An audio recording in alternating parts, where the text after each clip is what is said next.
Hello everyone. आज Sunday आहे आणि पावसाचं वातावरण बघतात आज आम्ही लॉंग टूरवर जायचा विचार केलाय. आम्ही चाललोय कर्जतला. आज संडे पण आहे, सुट्टी पण आहे, तो घरी जेवण बनवण्यापेक्षा म्हटलं आज बाहेरच जाऊन जेवूया. मला माहिती नव्हतं माझा नवरा मला कुठे जेवायला नेतोय ते, पण त्याने जसं सांगितलं आपण बाहेर जेवायला जाऊया तसं मी लगेच तयारी केली.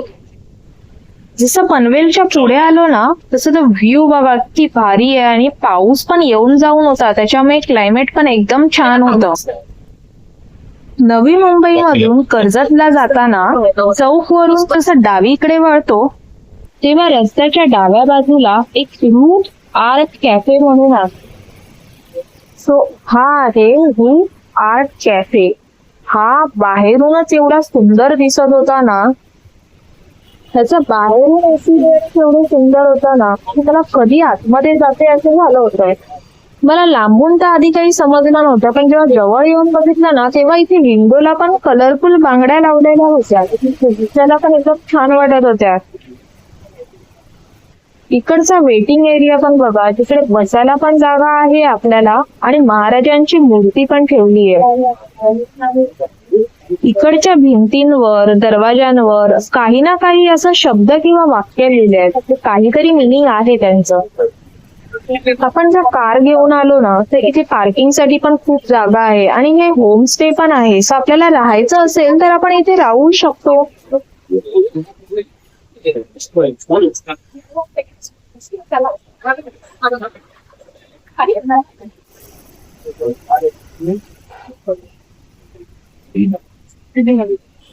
असंच वेटिंग मध्ये थांबलेली फिरता फिरता आतमध्ये आली तर बघितलं तर काय इथे पोटरी ऍक्टिव्हिटी पण आहे आणि हे तर मला कधीपासून करायची इच्छा होती.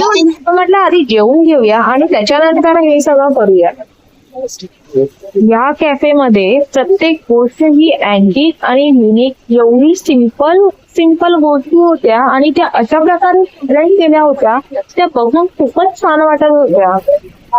नॉर्मली आपण जुन्या वस्तू एक तर फेकून तरी देतो नाही तर भंगारमध्ये तरी देतो, पण ह्याच जुन्या वस्तू त्यांनी एवढ्या उत्तम प्रकारे डेकोरेट करून इथे सजवल्या होत्या ना की ते बघूनच एकदम वाव फील येत होतं. हे कॅफे महाराष्ट्रीयन फूडसाठी खूपच फेमस आहे आणि एवढा वेळ वाट बघून तर आम्हाला खूपच भूक लागली होती. 2000 years later.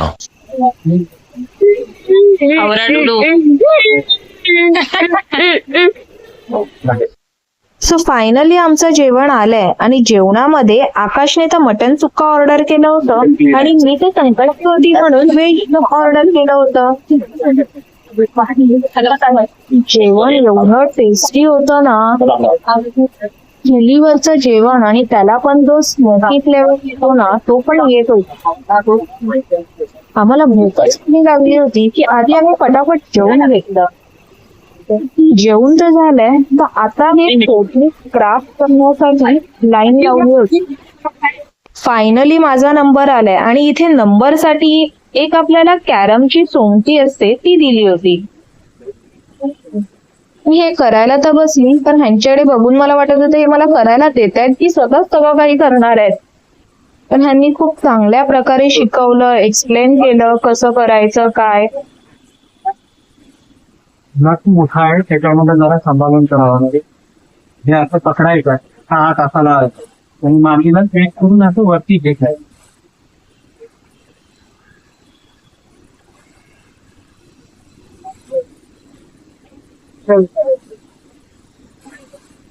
हात बोलत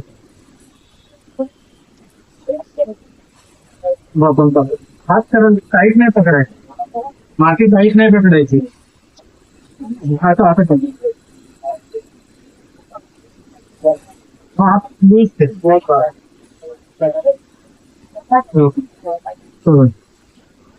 मधून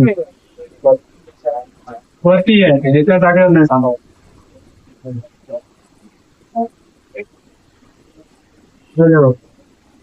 वरती डॉक्टर पूर्ण प्रॉब्लेम आहे, वरती नाही आहे सोडून घे.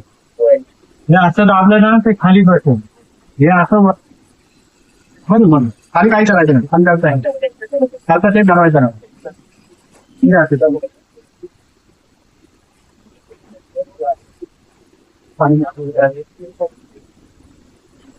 हे आता आता बघायचं प्रश्न काय आता हा भाग आहे हा ना या वरती ढंग द्यायला पाहिजे थांबवून राहिला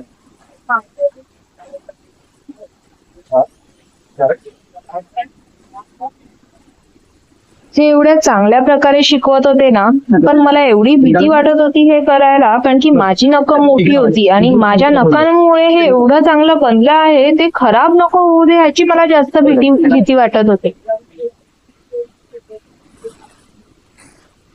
तुझं नखा एवढे वाढवले शेवटी माझ्या नवऱ्याने पण मला नखांवरून ताने मारलेच.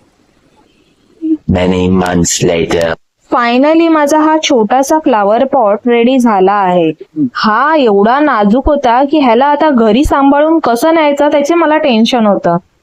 खरंच हा कॅफे आणि इकडचं जेवण एवढं सुंदर होतं की पुन्हा इथे यायची इच्छा तर नक्कीच होणार.